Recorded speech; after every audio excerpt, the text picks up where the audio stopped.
12/7/25 പ്രഭാതമുരളി ബാബ്ദാദ മധുബൻ. ബാബു പറയുന്നു, മധുരമായ കുട്ടികളെ, നിങ്ങൾക്ക് സത്യമായ വൈഷ്ണവൻ ആകണം.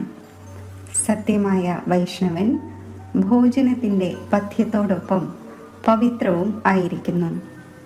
ചോദ്യം: ഏതൊരു അവഗുണം ഗുണത്തിലേക്ക് പരിവർത്തനപ്പെടുന്നുവെങ്കിൽ തോണിക്ക് അക്കരെ എത്തുവാൻ സാധിക്കും? ഉത്തരം: ഏറ്റവും വലിയ അവഗുണമാണ് മോഹം. മോഹം കാരണം സംബന്ധികളുടെ ഓർമ്മ അലട്ടിക്കൊണ്ടിരിക്കുന്നു. ആരുടെയെങ്കിലും ഏതെങ്കിലും ബന്ധു മരിക്കുന്നു എങ്കിൽ 12 മാസം വരെ അയാളെ ഓർമ്മിച്ചുകൊണ്ടിരിക്കുന്നു. മുഖം മറച്ച് കരഞ്ഞുകൊണ്ടിരിക്കും, ഓർമ്മ വന്നുകൊണ്ടിരിക്കും.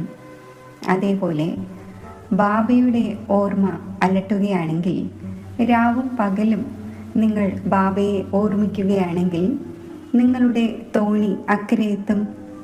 ഏതുപോലെ ലൗകിക ബന്ധുക്കളെ ഓർമ്മിക്കുന്നോ അതേപോലെ ബാബയെ ഓർമ്മിക്കൂ. എങ്കിൽ അഹോ സൗഭാഗ്യം. ഓം ശാന്തി. ബാബ ദിവസവും കുട്ടികൾക്ക് മനസ്സിലാക്കിച്ചു തരുന്നു, സ്വയം ആത്മാവാണ് എന്ന് മനസ്സിലാക്കി പിതാവിൻ്റെ ഓർമ്മയിലിരിക്കൂ. ഇന്ന് അതിൽ ആഡ് ചെയ്യുന്നു, പിതാവ് എന്നത് മാത്രം പോരാ, മറ്റുള്ളവയും മനസ്സിലാക്കണം. മുഖ്യമായ കാര്യം തന്നെ ഇതാണ്. പരംപിത പരമാത്മാ ശിവൻ ആ ഒന്നിനെ ഗോഡ് ഫാദർ എന്നും പറയുന്നു. ജ്ഞാന സാഗരവുമാണ്. ജ്ഞാനസാഗരം ആയത് കാരണം ടീച്ചറുമാണ്. രാജയോഗം പഠിപ്പിക്കുന്നു. ഇത് മനസ്സിലാക്കിച്ചു കൊടുക്കുന്നതിലൂടെ അവർ മനസ്സിലാക്കും, സത്യമായ ബാബയാണ് ഇവരെ പഠിപ്പിച്ചുകൊണ്ടിരിക്കുന്നത്. പ്രാക്ടിക്കൽ കാര്യമാണ് ഇവർ കേൾപ്പിക്കുന്നത്.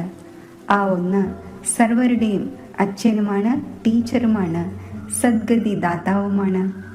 പിന്നെ ആ ഒന്നിനെ നോളജ്ഫുൾ എന്ന് പറയുന്നു. അച്ഛനും ടീച്ചറും പതീത പാവനനും ജ്ഞാനസാഗരവുമാണ്. ഏറ്റവും ആദ്യം ബാബയുടെ മഹിമ ചെയ്യേണ്ടതുണ്ട്. ബാബ നമ്മെ പഠിപ്പിച്ചുകൊണ്ടിരിക്കുന്നു. നമ്മൾ ബ്രഹ്മകുമാരിമാരാണ്. ബ്രഹ്മാവും ശിവ് ബാബയുടെ രചനയാണ്. ഇപ്പോൾ സംഗമയുഗമാണ്. എയിം ഓബ്ജക്റ്റും രാജയോഗത്തിൻ്റെതാണ്. നമ്മെ രാജയോഗം പഠിപ്പിക്കുന്നു. അപ്പോൾ ടീച്ചറാണ് എന്നതും സിദ്ധമായി. പിന്നെ ഈ പഠനം തന്നെ പുതിയ ലോകത്തിനു വേണ്ടിയാണ്. ഇവിടെ ഇരുന്ന് ഇത് ഉറപ്പിക്കൂ, നമുക്ക് എന്തെല്ലാമാണ് മനസ്സിലാക്കിച്ചു കൊടുക്കേണ്ടത്. ഇത് ഉള്ളിൽ ധാരണയാകേണ്ടതാണ്. ഇത് അറിയുന്നു. ചിലർക്ക് കൂടുതൽ ധാരണയുണ്ടാകുന്നു, ചിലർക്ക് കുറവും. ഇവിടെയും ആരാണോ ജ്ഞാനത്തിൽ കൂടുതൽ തീവ്രമായി പോകുന്നത് അവർക്ക് പേരുണ്ടാകുന്നു, പദവിയും ഉയർന്നതാകുന്നു. പഥ്യവും ബാബ പറഞ്ഞു തന്നുകൊണ്ടിരിക്കുന്നു. നിങ്ങൾ പൂർണ്ണമായും വൈഷ്ണവരാകുന്നു. വൈഷ്ണവർ എന്നാൽ വെജിറ്റേറിയൻ ആയവർ. മാംസം, മദ്യം തുടങ്ങിയവ കഴിക്കുന്നില്ല. പക്ഷേ വികാരത്തിൽ പോകുന്നു. പിന്നെ വൈഷ്ണവരായിട്ട് എന്ത് കാര്യം? വൈഷ്ണവ കുലത്തിലേത് എന്ന് പറയുന്നു. അതായത് ഉള്ളി തുടങ്ങിയ തമോ ഗുണി വസ്തുക്കൾ കഴിക്കുന്നില്ല. നിങ്ങൾ കുട്ടികൾക്കറിയാം തമോ ഗുണി വസ്തുക്കൾ എന്തെല്ലാമാണെന്ന്. ചില നല്ല മനുഷ്യരും ഉണ്ടായിരിക്കുന്നു. അവരെ റിലീജിയസ് മൈൻഡഡ് അഥവാ ഭക്തർ എന്ന് പറയുന്നു. സന്യാസിമാരെ പവിത്ര ആത്മാവ് എന്ന് പറയുന്നു. ആരാണോ ദാനവും മറ്റും ചെയ്യുന്നത് അവരെ പുണ്യാത്മ എന്ന് പറയും. ഇതിലൂടെ സിദ്ധമാകുന്നത് ആത്മാവ് തന്നെയാണ് ദാനപുണ്യം ചെയ്യുന്നത്. അതിനാൽ പുണ്യാത്മാവ്, പവിത്ര ആത്മാവ് എന്ന് പറയുന്നു. ആത്മാവ് നിർലേപമല്ല. ഇങ്ങനെയുള്ള നല്ല നല്ല വാക്കുകൾ ഓർമ്മിക്കേണ്ടതാണ്. സന്യാസിമാരെയും മഹാൻ ആത്മാവ് എന്ന് പറയുന്നു. മഹാൻ പരമാത്മാവ് എന്ന് പറയില്ല. അപ്പോൾ സർവവ്യാപി എന്ന് പറയുന്നത് തെറ്റാണ്. സർവരും ആത്മാക്കളാണ്. ആരെല്ലാം ഉണ്ടോ എല്ലാവരിലും ആത്മാവുണ്ട്. പഠിത്തമുള്ളവർ തെളിയിച്ചു പറയുന്നു, വൃക്ഷത്തിലും ആത്മാവുണ്ട് എന്ന് പറയുന്നു. 84 ലക്ഷം ജന്തുവർഗങ്ങളിലും ആത്മാവുണ്ട്. ആത്മാവില്ലെങ്കിൽ പിന്നെ വർധനവ് എങ്ങനെ ഉണ്ടാകുന്നു? മനുഷ്യന്റെ ആത്മാവിന് ജഡത്തിലേക്ക് പോകുവാൻ സാധിക്കില്ല. ശാസ്ത്രങ്ങളിൽ ഇങ്ങനെയുള്ള കാര്യങ്ങൾ എഴുതിയിട്ടുണ്ട്. ഇന്ദ്രപ്രസ്ഥത്ത് നിന്നും തള്ളിയിട്ടു, അപ്പോൾ കല്ലായി മാറി. ഇപ്പോൾ ബാബ ഇരുന്ന് മനസ്സിലാക്കിച്ചു തരുന്നു. ബാബ കുട്ടികളോട് പറയുന്നു, ദേഹത്തിന്റെ സംബന്ധം വേർപെടുത്തി സ്വയം ആത്മാവാണ് എന്ന് മനസ്സിലാക്കൂ. എന്നെ മാത്രം ഓർമ്മിക്കൂ. നിങ്ങളുടെ 84 ജന്മങ്ങൾ ഇപ്പോൾ പൂർത്തിയായി. ഇപ്പോൾ തമോ പ്രധാനത്തിൽ നിന്നും സദോ പ്രധാനമാകണം. ദുഃഖധാമം അപവിത്രധാമമാണ്. ശാന്തിധാമവും സുഖധാമവും പവിത്രധാമമാണ്. ഇത് മനസ്സിലാക്കുന്നുണ്ടല്ലോ. സുഖധാമത്തിൽ വസിക്കുന്ന ദേവതമാരുടെ മുന്നിൽ ശിരസ് നമിക്കുന്നു. ഭാരതത്തിൽ പുതിയ ലോകത്തിൽ പവിത്ര ആത്മാക്കളുണ്ടായിരുന്നു, ഉയർന്ന പദവിയുള്ളവർ ഉണ്ടായിരുന്നു എന്നത് സിദ്ധമാകുന്നു.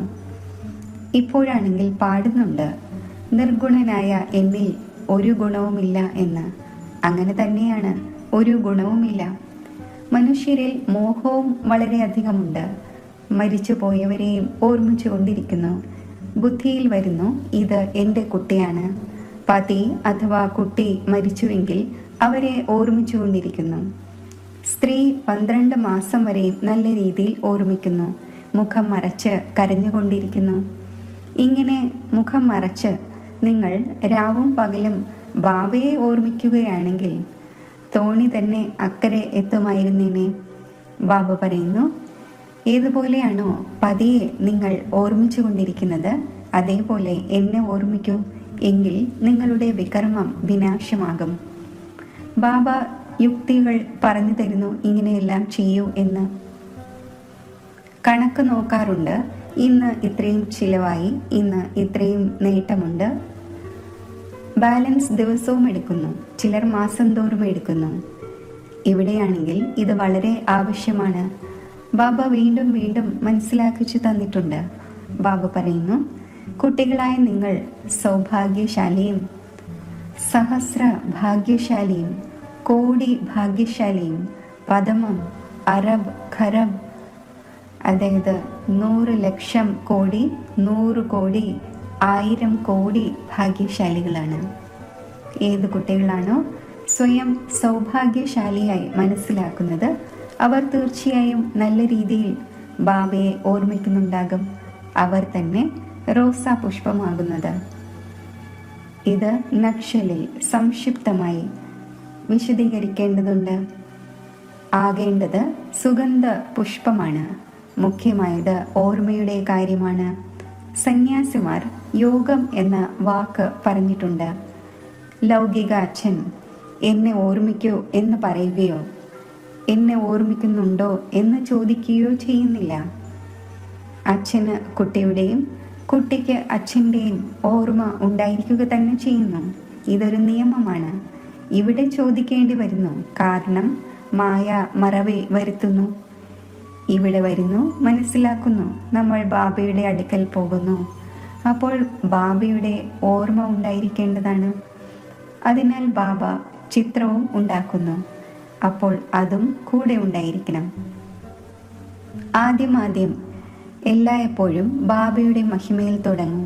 ഇത് നമ്മുടെ അച്ഛനാണ്, അല്ലെങ്കിൽ തന്നെ സർവരുടെയും അച്ഛനാണ്. സർവരുടെയും സദ്ഗതി ദാതാവും ജ്ഞാനത്തിൻ്റെ സാഗരം നോളജ്ഫുള്ളാണ്. ബാബ നമുക്ക് സൃഷ്ടിചക്രത്തിൻ്റെ ആദി മധ്യ അന്ത്യത്തിൻ്റെ ജ്ഞാനം നൽകുന്നു. അതിലൂടെ നമ്മൾ ത്രികാലദർശിയാകുന്നു. ത്രികാലദർശിയായി ഈ സൃഷ്ടിയിൽ ഒരു മനുഷ്യനും ഉണ്ടാവുക സാധ്യമല്ല. ബാബ പറയുന്നു, ഈ ലക്ഷ്മി നാരായണന്മാരും ത്രികാലദർശികളല്ല. ഇവർ ത്രികാലദർശിയായി എന്തു ചെയ്യുവാനാണ്? നിങ്ങളാണ് ആകുന്നതും ആക്കുന്നതും. ഈ ലക്ഷ്മി നാരായണന്മാരിൽ ജ്ഞാനം ഉണ്ടായിരുന്നുവെങ്കിൽ പരമ്പരയായി തുടരുമായിരുന്നേനെ. ഇടയിൽ വിനാശം സംഭവിക്കുന്നു. അതിനാൽ പരമ്പര തുടർന്നു വരിക സാധ്യമല്ല.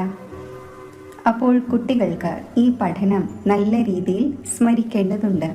നിങ്ങളുടെയും ഉയർന്നതിലും ഉയർന്ന പഠനം സംഗമത്തിൽ തന്നെയാണ് നടക്കുന്നത്. നിങ്ങൾ ഓർമ്മിക്കുന്നില്ല, ദേഹാഭിമാനത്തിൽ വന്നു പോകുന്നു. അപ്പോൾ മായ അടിക്കുന്നു. 16 കല സമ്പൂർണമാകുമ്പോൾ വിനാശത്തിൻ്റെയും തയ്യാറെടുപ്പുകൾ ഉണ്ടാകും. അവർ വിനാശത്തിനു വേണ്ടിയും നിങ്ങൾ അവിനാശി പദവിക്ക് വേണ്ടിയും തയ്യാറെടുത്തുകൊണ്ടിരിക്കുന്നു. കൗരവരുടെയും പാണ്ഡവരുടെയും യുദ്ധം ഉണ്ടായിട്ടില്ല. കൗരവരുടെയും യാദവരുടെയുമാണ് നടക്കുന്നത്. ഡ്രാമ അനുസരിച്ച് പാകിസ്ഥാനും ഉണ്ടായി. അതും ആരംഭിച്ചത് നിങ്ങളുടെ ജന്മം ഉണ്ടായപ്പോഴാണ്. ഇപ്പോൾ ബാബ വന്നിരിക്കുന്നു. അതിനാൽ എല്ലാം പ്രാക്ടിക്കലിൽ സംഭവിക്കേണ്ടതാണല്ലോ. ഈ സ്ഥാനത്തെക്കുറിച്ച് തന്നെയാണ് രക്തത്തിൻ്റെ നദികൾ ഒഴുകും, പിന്നീട് നെയ്യുടെ നദികൾ ഒഴുകും എന്ന് പറയുന്നത്. ഇപ്പോഴും നോക്കൂ, യുദ്ധം ചെയ്തുകൊണ്ടിരിക്കുന്നു. ഇന്ന പട്ടണം നൽകൂ, ഇല്ലെങ്കിൽ യുദ്ധം ചെയ്യും. ഇതിലൂടെ മറികടന്നു പോകരുത്, ഇത് നമ്മുടെ വഴിയാണ്. ഇപ്പോൾ അവർക്ക് എന്ത് ചെയ്യുവാൻ കഴിയും? സ്റ്റീമർ എങ്ങനെ പോകും? പിന്നെ നിർദ്ദേശങ്ങൾ ചോദിക്കുന്നു. തീർച്ചയായും നിർദ്ദേശങ്ങൾ ചോദിക്കുന്നുണ്ടാകും. സഹായം ലഭിക്കും എന്ന പ്രതീക്ഷ ലഭിച്ചിട്ടുണ്ടാകും. അത് പരസ്പരം തന്നെ ഇല്ലാതാക്കും. ഇവിടെ പിന്നെ സിവിൽ വാറിൻ്റെതാണ് ഡ്രാമയിൽ അടങ്ങിയിട്ടുള്ളത്. ഇപ്പോൾ ബാബ പറയുന്നു, മധുരമായ കുട്ടികളെ, വളരെ വളരെ വിവേകശാലിയാകും. ഇവിടെ നിന്നും പുറത്ത് വീട്ടിലേക്ക് പോകുമ്പോൾ പിന്നെ മറന്നു പോകരുത്. ഇവിടെ നിങ്ങൾ വരുന്നത് സമ്പാദ്യം ശേഖരിക്കുവാനാണ്. ചെറിയ ചെറിയ കുട്ടികളെ കൊണ്ടുവരുന്നു. അപ്പോൾ അവരുടെ ബന്ധനത്തിൽ ഇരിക്കേണ്ടി വരുന്നു. ഇവിടെയാണെങ്കിൽ ജ്ഞാനസാഗരത്തിൻ്റെ തീരത്താണ് വരുന്നത്. എത്ര സമ്പാദ്യം ചെയ്യുമോ അത്രയും നല്ലത്. ഇതിൽ മുഴുകേണ്ടത് ആവശ്യമാണ്. നിങ്ങൾ വരുന്നത് തന്നെ അവിനാശി ജ്ഞാനരത്നങ്ങളാൽ സഞ്ചി നിറയ്ക്കുവാനാണ്. പാടുന്നുമുണ്ടല്ലോ, ഭോലാനാഥ സഞ്ചി നിറച്ചു തന്നാലും എന്ന്. ഭക്തർ ശങ്കറിന്റെ മുന്നിൽ പോയി പറയുന്നു, സഞ്ചി നിറച്ചു നൽകൂ. അവർ പിന്നെ ശിവനും ശങ്കരും ഒന്നാണ് എന്ന് മനസ്സിലാക്കുന്നു. ശിവശങ്കര മഹാദേവ എന്ന് പറയുന്നു. അപ്പോൾ മഹാദേവൻ വലിയവനാകുന്നു. ഇങ്ങനെയുള്ള ചെറിയ ചെറിയ കാര്യങ്ങൾ വളരെയധികം മനസ്സിലാക്കാനുള്ളവയാണ്. കുട്ടികളായി നിങ്ങൾക്ക് മനസ്സിലാക്കിച്ചു തരുന്നു. ഇപ്പോൾ നിങ്ങൾ ബ്രാഹ്മണനാണ്. നോളജ് ലഭിച്ചുകൊണ്ടിരിക്കുന്നു. പഠനത്തിലൂടെ മനുഷ്യർ നന്നാവുന്നു. പെരുമാറ്റ രീതികളും നല്ലതാകുന്നു. ഇപ്പോൾ നിങ്ങൾ പഠിക്കുകയാണ്. ആര് ഏറ്റവും അധികം പഠിക്കുകയും പഠിപ്പിക്കുകയും ചെയ്യുന്നു, അവരുടെ മാനേഴ്സും നല്ലതായിരിക്കും. നിങ്ങൾ പറയും, എല്ലാവരേക്കാൾ നല്ലത് മമ്മിയുടെയും ബാബയുടെയും മാനേഴ്സാണ്. ഇദ്ദേഹമാകട്ടെ വലിയ മമ്മയായി ഇദ്ദേഹത്തിൽ പ്രവേശിച്ച് കുട്ടികളെ രചിക്കുന്നു. മാതാവും പിതാവും കമ്പൈൻഡാണ്. എത്ര ഗുപ്തമായ കാര്യങ്ങളാണ്. ഏതുപോലെ നിങ്ങൾ പഠിക്കുന്നു അതേപോലെ മമ്മയും പഠിക്കുമായിരുന്നു. ആ ഒന്നിനെ അഡോപ്റ്റ് ചെയ്തു. വിവേകശാലിയായിരുന്നു. അതിനാൽ ഡ്രാമ അനുസരിച്ച് സരസ്വതി എന്ന നാമം വന്നു. ബ്രഹ്മപുത്ര വലിയ നദിയാണ്. മേളയും നടക്കുന്നത് സാഗരത്തിൻ്റെയും ബ്രഹ്മപുത്രയുടേതുമാണ്. ഇത് വലിയ നദിയാണ്. അപ്പോൾ മാതാവുമാണല്ലോ. മധുരമധുരമായ കുട്ടികളായ നിങ്ങളെ എത്ര ഉയരങ്ങളിലേക്ക് കൊണ്ടുപോകുന്നു. ബാബ കുട്ടികളായ നിങ്ങളെ തന്നെയാണ് നോക്കുന്നത്. ആ ഒന്നിന് ആരെയും ഓർമ്മിക്കേണ്ടതില്ല. ഇദ്ദേഹത്തിൻ്റെ ആത്മാവിനാകട്ടെ ബാബയെ ഓർമ്മിക്കണം. ബാബ പറയുന്നു, നമ്മൾ രണ്ടുപേരും കുട്ടികളെ നോക്കുന്നു. ആത്മാവായ എനിക്കാണെങ്കിൽ സാക്ഷിയായി അല്ല നോക്കേണ്ടത്. പക്ഷെ ബാബയുടെ കൂട്ടുകെട്ടിൽ ഞാനും അതുപോലെ നോക്കുന്നു. ബാബയുടെ കൂടെയാണല്ലോ ഇരിക്കുന്നത്. ആ ഒന്നിൻ്റെ കുട്ടിയാണ്. അപ്പോൾ കൂടെ ഇരുന്ന് നോക്കുന്നു. ഞാൻ വിശ്വത്തിൻ്റെ അധികാരിയായി ചുറ്റി സഞ്ചരിക്കുന്നു. ഞാൻ തന്നെയാണ് ഇത് ചെയ്യുന്നത് എന്നതുപോലെ ഞാൻ ദൃഷ്ടി നൽകുന്നു. ദേഹസഹിതം സർവ്വതും മറക്കേണ്ടതുണ്ട്. പിന്നെ കുട്ടിയും അച്ഛനും ഒന്നായതുപോലെ ആകുന്നു. അപ്പോൾ ബാബ മനസ്സിലാക്കിച്ചു തരുന്നു, നന്നായി പുരുഷാർത്ഥം ചെയ്യൂ. തീർച്ചയായും മമ്മയും ബാബയുമാണ് ഏറ്റവും അധികം സർവീസ് ചെയ്യുന്നത്. വീട്ടിലും മാതാപിതാക്കൾ വളരെയധികം സർവീസ് ചെയ്യുന്നുവല്ലോ. സർവീസ് ചെയ്യുന്നവർ തീർച്ചയായും പദവിയും ഉയർന്നത് നേടും. അപ്പോൾ പിന്നെ ഫോളോ ചെയ്യേണ്ടതാണല്ലോ. ഏതുപോലെ ബാബ അപകാരികൾക്കും ഉപകാരം ചെയ്യുന്നു, അതുപോലെ നിങ്ങളും ഫാദറിനെ ഫോളോ ചെയ്യൂ. ഇതിൻ്റെയും അർത്ഥം മനസ്സിലാക്കേണ്ടതുണ്ട്. ബാബ പറയുന്നു, എന്നെ ഓർമ്മിക്കൂ, മറ്റാരുടേതും കേൾക്കണ്ട. ആരെങ്കിലും എന്തെങ്കിലും പറഞ്ഞുവെങ്കിൽ കേട്ടും കേൾക്കാതിരിക്കൂ. നിങ്ങൾ പുഞ്ചിരിച്ചുകൊണ്ടിരിക്കൂ, എങ്കിൽ അവർ സ്വയമേ തണുത്തു പോകും. ബാബ പറഞ്ഞിട്ടുണ്ടായിരുന്നു, ആരെങ്കിലും ദേഷ്യപ്പെടുന്നുവെങ്കിൽ നിങ്ങൾ അവരുടെ മേൽ പുഷ്പങ്ങൾ അർപ്പിക്കൂ. പറയൂ, നിങ്ങൾ അപകാരം ചെയ്യുന്നു, നമ്മൾ ഉപകാരം ചെയ്യുന്നു. ബാബ സ്വയം പറയുന്നു, മുഴുവൻ ലോകത്തിലെയും മനുഷ്യർ എൻ്റെ അപകാരിയാണ്. എന്നെ സർവവ്യാപി എന്ന് പറഞ്ഞ് എത്ര അപശബ്ദങ്ങൾ പറയുന്നു. ഞാനാണെങ്കിൽ എല്ലാവരുടെയും ഉപകാരിയാണ്. നിങ്ങൾ കുട്ടികളും സർവരുടെയും ഉപകാരം ചെയ്യുന്നവരാണ്. നിങ്ങൾ ചിന്തിക്കൂ, നമ്മൾ എന്തായിരുന്നു, ഇപ്പോൾ എന്താകുന്നു? വിശ്വത്തിൻ്റെ അധികാരിയാകുന്നു. ചിന്തയിലോ സ്വപ്നത്തിലോ പോലും ഉണ്ടായിരുന്നില്ല. വളരെ പേർക്ക് വീട്ടിലിരിക്കവേ സാക്ഷാത്കാരമുണ്ടായി. പക്ഷേ സാക്ഷാത്കാരത്തിലൂടെ ഒന്നും നടക്കുന്നില്ല. പതുക്കെ പതുക്കെ വൃക്ഷം അഭിവൃദ്ധി പ്രാപിച്ചുകൊണ്ടിരിക്കും. ഇത് പുതിയ ദേവതാ വൃക്ഷം സ്ഥാപിതം ആയിക്കൊണ്ടിരിക്കുന്നുവല്ലോ. കുട്ടികൾക്കറിയാം, നമ്മുടെ ദേവതാ പുഷ്പങ്ങളുടെ പൂന്തോട്ടം തയ്യാറായിക്കൊണ്ടിരിക്കുന്നു. സത്യയുഗത്തിൽ ദേവതമാർ തന്നെയാണ് കഴിയുന്നത്. അവർ വീണ്ടും വരേണ്ടതുണ്ട്. ചക്രം തിരിഞ്ഞുകൊണ്ടിരിക്കുന്നു.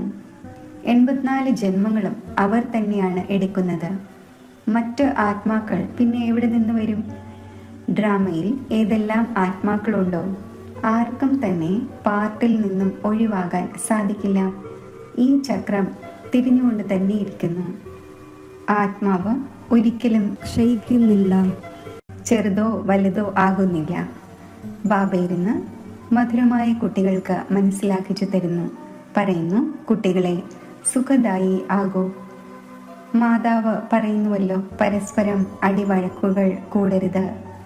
പരിധിയില്ലാത്ത ബാബയും കുട്ടികളോട് പറയുന്നു, ഓർമ്മയുടെ യാത്ര വളരെ സഹജമാണ്. ആ യാത്ര ജന്മജന്മാന്തരം ചെയ്തു വന്നു. എന്നിട്ടും പടികൾ താഴെ ഇറങ്ങി പാപ ആത്മാവാകുന്നു. ബാബ പറയുന്നു, ഇതാണ് ആത്മീയ യാത്ര. നിങ്ങൾക്ക് ഈ മൃത്യു ലോകത്തിലേക്ക് മടങ്ങി വരേണ്ടതില്ല. ആ യാത്രയിലാകട്ടെ മടങ്ങി വരുന്നു, വീണ്ടും പഴയതുപോലെ ആകുന്നു. നിങ്ങൾക്കറിയാം, നമ്മൾ സ്വർഗത്തിലേക്ക് പോകുന്നു. സ്വർഗം ഉണ്ടായിരുന്നു, വീണ്ടും ഉണ്ടാകും. ഈ ചക്രം തിരിയേണ്ടതുണ്ട്. ലോകം ഒന്നേ ഉള്ളൂ. ബാക്കി നക്ഷത്രങ്ങളിലും മറ്റും ഒരു ലോകവും ഉണ്ടായിരിക്കുന്നില്ല. മുകളിൽ പോയി നോക്കുന്നതിന് വേണ്ടി എത്ര തലയിട്ടടിക്കുന്നു. തലയിട്ടടിച്ചടിച്ച് മൃത്യു മുന്നിൽ വരും. ഇതെല്ലാം സയൻസാണ്. മുകളിൽ പോവുകയാണെങ്കിൽ പിന്നെ എന്തുണ്ടാകും? മൃത്യു മുന്നിൽ നിൽക്കുന്നു. ഒരു ഭാഗത്ത് മുകളിൽ പോയി അന്വേഷിക്കുന്നു, മറുഭാഗത്ത് മൃത്യുവിന് വേണ്ടി ബോംബുകൾ ഉണ്ടാക്കിക്കൊണ്ടിരിക്കുന്നു. മനുഷ്യരുടെ ബുദ്ധി നോക്കൂ, എങ്ങനെയുള്ളതാണ്. പ്രേരിപ്പിക്കുന്ന ആരോ ഉണ്ട് എന്ന് മനസ്സിലാക്കുന്നുമുണ്ട്. വേൾഡ് വാർ തീർച്ചയായും നടക്കേണ്ടതുണ്ട് എന്ന് സ്വയം പറയുന്നു. ഇത് അതേ മഹാഭാരത യുദ്ധമാണ്. ഇപ്പോൾ നിങ്ങൾ കുട്ടികളും എത്രത്തോളം പുരുഷാർത്ഥം ചെയ്യുമോ അത്രയും തന്നെ മംഗളം ചെയ്യും. ഈശ്വരൻ്റെ കുട്ടികൾ തന്നെയാണ്. ഭഗവാൻ തൻ്റെ കുട്ടിയാക്കി മാറ്റുന്നു. അപ്പോൾ നിങ്ങൾ ഭഗവാൻ ഭഗവതിയായി മാറുന്നു. ലക്ഷ്മി നാരായണനെ ഗോഡ് ഗോഡസ് എന്ന് പറയുന്നുവല്ലോ. കൃഷ്ണനെ ഗോഡായി കണക്കാക്കുന്നു. രാധയ്ക്ക് ഇത്രയുമില്ല. സരസ്വതിയുടെ നാമമുണ്ട്, രാധയുടെ നാമമില്ല. കലശം പിന്നെ ലക്ഷ്മിക്ക് കാണിക്കുന്നു. ഈ തെറ്റും വരുത്തിയിരിക്കുന്നു. സരസ്വതിക്കും അനേകം നാമങ്ങൾ വെച്ചിട്ടുണ്ട്. അതാകട്ടെ നിങ്ങൾ തന്നെയാണ്. ദേവിമാരുടെയും പൂജയുണ്ടാകുന്നു, ആത്മാക്കളുടെയും പൂജയുണ്ടാകുന്നു. ബാബ കുട്ടികൾക്ക് ഓരോ കാര്യവും മനസ്സിലാക്കി തന്നുകൊണ്ടിരിക്കുന്നു. ശരി, മധുരമധുരമായ വളരെ കാലം വേർപിരിഞ്ഞ ശേഷം തിരിച്ചു കിട്ടിയ കുട്ടികൾക്ക് മാതാവും പിതാവുമായ ബാബ് ദാദയുടെ സ്നേഹസ്മരണകൾ. Good morning. ആത്മീയ അച്ഛൻ്റെ ആത്മീയ കുട്ടികൾക്ക് നമസ്തേ. ധാരണയ്ക്കുള്ള മുഖ്യസാരം: ഏതുപോലെ ബാബ അപകാരിയുടെ മേലും ഉപകാരം ചെയ്യുന്നു, അതേപോലെ ഫാദറിനെ ഫോളോ ചെയ്യണം. ആരെങ്കിലും എന്തെങ്കിലും പറഞ്ഞുവെങ്കിൽ കേട്ടും കേൾക്കാതിരിക്കണം, പുഞ്ചിരിച്ചു കൊണ്ടിരിക്കണം. ഒരു ബാബയിൽ നിന്ന് തന്നെ കേൾക്കണം. സുഖദായിയായി സർവർക്കും സുഖം നൽകണം. പരസ്പരം അടിവഴക്കുകൾ കൂടരുത്. വിവേകശാലിയായി തൻ്റെ സഞ്ചി അവിനാശി ജ്ഞാനരത്നങ്ങളാൽ നിറയ്ക്കണം. വരദാനം: സാഗരത്തിൻ്റെ അടിത്തട്ടിലേക്ക് പോയി അനുഭവങ്ങളാകുന്ന രത്നങ്ങൾ പ്രാപ്തമാക്കുന്ന സദാ സമർത്ഥ ആത്മാവായി ഭവിക്കട്ടെ. സമർത്ഥ ആത്മാവ് ആകുന്നതിനായി യോഗത്തിൻ്റെ ഓരോ വിശേഷതയുടെയും ഓരോ ശക്തിയുടെയും ഓരോ ജ്ഞാനത്തിൻ്റെ മുഖ്യ പോയിന്റിൻ്റെയും അഭ്യാസം ചെയ്യൂ. അഭ്യാസിയും താൽപര്യത്തിൽ മഗ്നമായിരിക്കുന്നതുമായ ആത്മാവിൻ്റെ മുന്നിൽ ഏതെങ്കിലും പ്രകാരത്തിലുള്ള വിഘ്നത്തിന് നിലനിൽക്കാൻ സാധിക്കില്ല. അതിനാൽ അഭ്യാസത്തിൻ്റെ പ്രയോഗശാലയിൽ ഇരിക്കൂ. ഇപ്പോൾ വരെയും ജ്ഞാനത്തിൻ്റെ സാഗരത്തിൻ്റെ, ഗുണങ്ങളുടെ സാഗരത്തിൻ്റെ, ശക്തികളുടെ സാഗരത്തിൻ്റെ ഉപരിതലങ്ങളിൽ അലകളിൽ ആടുകയാണ്. എന്നാൽ ഇപ്പോൾ സാഗരത്തിൻ്റെ അടിത്തട്ടിലേക്ക് പോകൂ. അപ്പോൾ അനേകം പ്രകാരത്തിലുള്ള വിചിത്ര അനുഭവങ്ങളുടെ രത്നങ്ങൾ പ്രാപ്തമാക്കി സമർത്ഥ ആത്മാവായി മാറും. സ്ലോഗൻ: അശുദ്ധി തന്നെയാണ് വികാരങ്ങളാകുന്ന ഭൂതങ്ങളെ ആഹ്വാനം ചെയ്യുന്നത്. അതിനാൽ സങ്കല്പങ്ങൾ കൊണ്ടുപോലും ശുദ്ധമാകൂ. അവ്യക്ത സൂചന: സങ്കല്പങ്ങളുടെ ശക്തി ശേഖരിച്ച് ശ്രേഷ്ഠ സേവനത്തിന് നിമിത്തമാകൂ.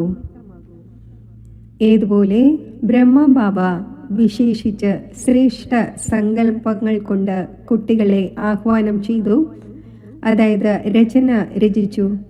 ഈ സങ്കല്പത്തിൻ്റെ രചനയും കുറവല്ല. ശ്രേഷ്ഠവും ശക്തിശാലിയുമായ സങ്കല്പം പ്രേരണ നൽകി ഭിന്ന ഭിന്ന ധർമ്മങ്ങളുടെ പർദ്ദകളിൽ നിന്നും പുറത്തെടുത്ത് സമീപം കൊണ്ടുവന്നു. ഇതേപോലെ കുട്ടികളായ താങ്കളും ശക്തിശാലി ശ്രേഷ്ഠ സങ്കല്പധാരിയാകൂ. തൻ്റെ സങ്കല്പങ്ങളുടെ ശക്തിയെ കൂടുതൽ ചിലവഴിക്കാതിരിക്കൂ, വ്യർത്ഥമായി പാഴാക്കാതിരിക്കൂ. അപ്പോൾ ശ്രേഷ്ഠ സങ്കല്പത്തിലൂടെ പ്രാപ്തിയും ശ്രേഷ്ഠമായിരിക്കും. ഓം ശാന്തി. യജ്ഞപിതാവായ ബാബ അവ്യക്ത രൂപധാരിയായി ശുദ്ധ സങ്കല്പ ശക്തി കൊണ്ട് വിശ്വത്തിലെ ആത്മാക്കളെ പരിപാലിക്കുന്നത് പോലെ ഞാനും ബാബയോടൊപ്പം വിശ്വമംഗളത്തിൻ്റെയും വിശ്വ പരിവർത്തനത്തിൻ്റെയും കാര്യത്തിൽ മനസ്സാ ശക്തിയിലൂടെ സഹയോഗി ആവുകയാണ്.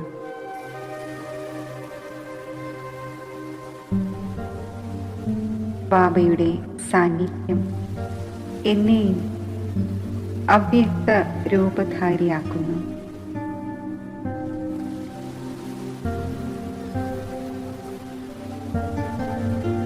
ഞാൻ ഡബിൾ ലൈറ്റ് പരിഷ്ഠയാണ്.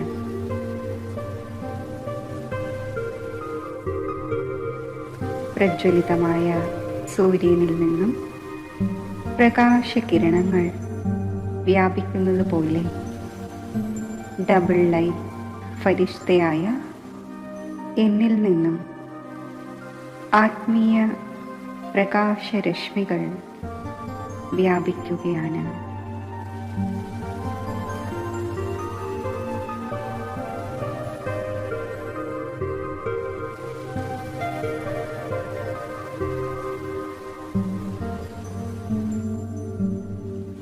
ഈ ആത്മീയ പ്രകാശരശ്മികൾ അന്യ ആത്മാക്കളിൽ പതിക്കുമ്പോൾ അവരുടെ മനസ്സിലും ബുദ്ധിയിലും പതിഞ്ഞിരിക്കുന്ന വ്യർത്ഥ വൈബ്രേഷൻ സമാപ്തമാകട്ടെ.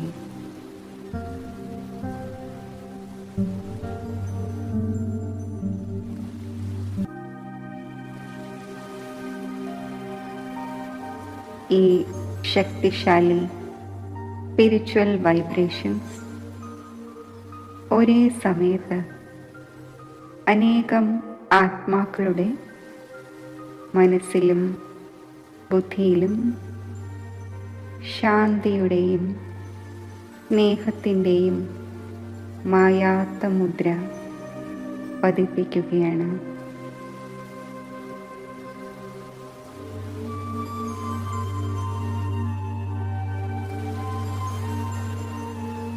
വിശ്വത്തിലെ ഈ അനേകം ആത്മാക്കൾ ശാന്തിയുടെയും സ്നേഹത്തിൻ്റെയും സ്വരൂപമായി മാറട്ടെ.